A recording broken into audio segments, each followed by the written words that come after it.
Hey there, I'm here with Stevie and she's going to show us exactly what I want our first week of Walkaholics to look like. She is not super great at loose leash walking yet. We're still working on that. It's one of her many skills.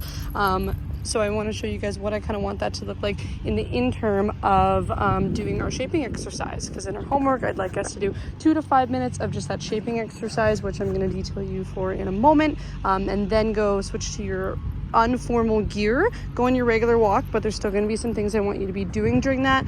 Switch halfway through your walk, continue that shaping exercise, and then go back to your informal gear. So if she has a harness, she has a collar on, when we're doing something like this where I'm not super concerned about her pulling forward, she doesn't have to be in a perfect heel, she doesn't have to be really doing anything, then she's on that harness. And if she is, I'm looking for that heel, I'm looking for those things, and she's on that collar for her right now. So right now we're kind of in a free walk, we're on harness, we can have that difference of you're allowed to sniff, you can pull a little bit, I won't be super concerned about much. And then if we were to switch to our collar, that's where we would start our shaping exercise. So I don't have a collar on her right now, I completely forgot to have it, but we're still going to do the exact same thing we would anyway. But it is still good to build that context of, hey, you're on this gear, we're walking nice, versus hey, you're on this gear, you can do whatever you really like, as long as there's some rules in place still. So our first shaping exercise would be, I'm just going to pick a small area here. A lot of the time we can start even on concrete, because there's a lot of smells, lots of things that we're super distracted about over here. So we can start on concrete, but I wanted just starting on grass just to make it easier for the video recording of this. Good girl, good job. So I'm gonna give her that full 6-foot leash. For our shaping exercise, I'm gonna pick about a 6-foot area. I'm just gonna walk. She's not with me, that's okay. I'm just gonna walk the other way. She comes to me, good girl. And I'm gonna mark and reward. I'm gonna make sure that I keep moving while I am rewarding her as well. I don't want to stop to reward her, because I don't want them to think that that sit is what's rewarding. So I found that good, mark and reward, good. I'm just back and forth in that 6 to 10 foot area. I'm building those turns, good, and she's learning to come back a little bit faster. This is the first time we've actually ever done specifically the shaping exercise with her, so she's not going to be great at it. Good girl, very good. Good. And that time I gave her that treat, she didn't immediately run away, so that's also why I rewarded her for just staying with me. Good girl.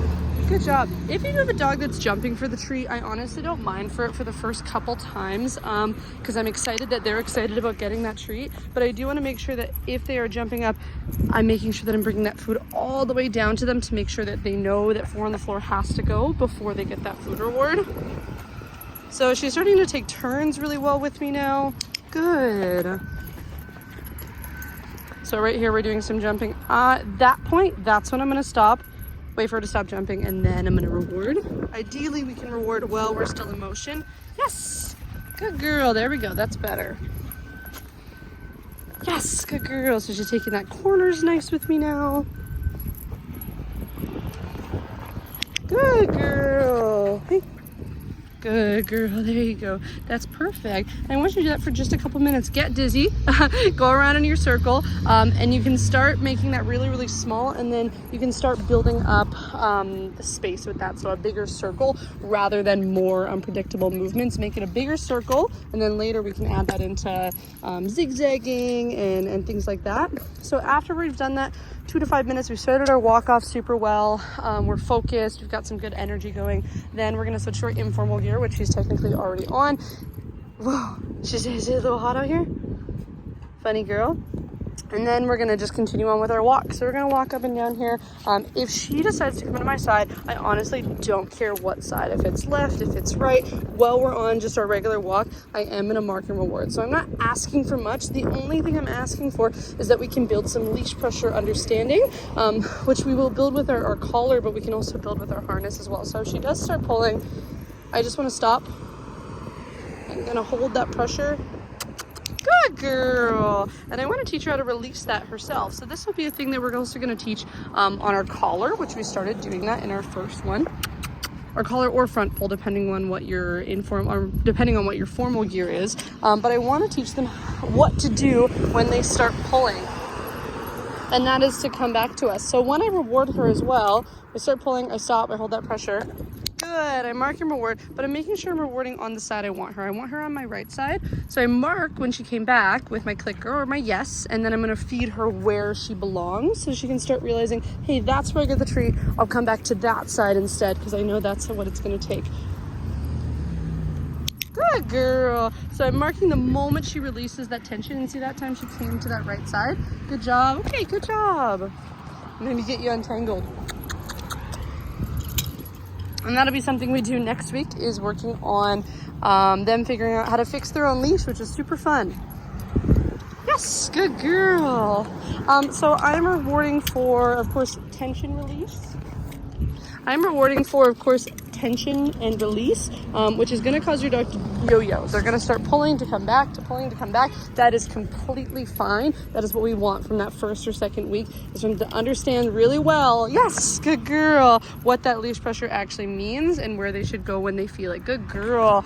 I do want her really on my side though, so I want to make sure that I am, yes, good girl, still rewarding when she decides to do this. Good girl. And then the other thing is just that eye contact. So if she is to just, yes, good girl, make any eye contact, check in with me, I want a reward for that as well. And this is all in your informal gear, so that's why I'm not asking for anything. She can do whatever she really pleases. Like, she can pull a little bit, good girl, on her harness as well. I'm not super good girl. And this is our first session with this as well. We've done a little bit before this video, but she is already starting to offer those good behaviors and understand, yeah, good girl, that leash pressure coming back.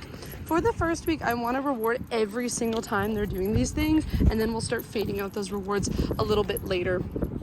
So that is what I want our walks to look like.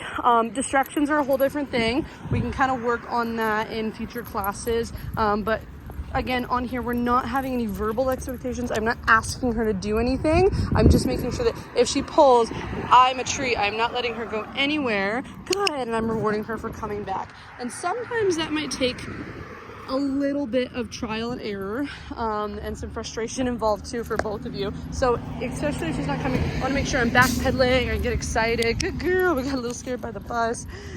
Good girl. So they can understand that leash pressure. Again, on harness, they can have some pulling, a little bit of like tension on leash, that's okay. But if you kind of hold it, that's what will make the cue to come back. Good girl. And we will see you guys next week for some more work on that.